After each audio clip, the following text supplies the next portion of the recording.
آج کا انسان ہر وقت کسی نہ کسی آواز میں گرا ہوا ہے، چاہے وہ موبائل کی نوٹیفیکیشنز ہوں، سوشل میڈیا کا کنٹینٹ کا شور، back ground music, reels, videos دیکھنا، میمز دیکھنا، یہ سب دماغ کو ایک سیکنڈ کے لیے بھی اکیلا نہیں چھوڑتے۔ ہمارے دماغ میں ایک ایسا سسٹم ہوتا ہے جو ہماری سٹریس کو دور کرتا ہے، اور وہ سسٹم کب ایکٹیویٹ ہوتا ہے؟ جب ہم خاموش ہو جاتے ہیں، کچھ ٹائم اکیلا گزارتے ہیں، سوچ رہے ہوتے ہیں بنا کسی ڈسٹریکشن کے، بالکل خاموشی میں۔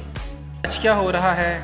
ہر 2 منٹ کے بعد موبائل کی نوٹیفیکیشن آن ہو جاتی ہے، کوئی نہ کوئی چیز ہم چیک کرنے لگتے ہیں، ہر وقت موبائل کا بے تحاشا استعمال کرتے ہیں، جس کے نتیجے میں کیا ہوتا ہے؟ دماغ کبھی ریسٹ نہیں کر پاتا، ہر وقت تھکا تھکا سا رہتا ہے، ہماری جو انٹینشنز ہیں وہ ڈسٹریکٹ ہو جاتی ہیں۔ اپنے آپ کو دوسروں کے ساتھ کمپیئر کرنا بند کریں، اپنی زندگی خود جئیں، اپنے طریقے سے، اپنے انداز سے۔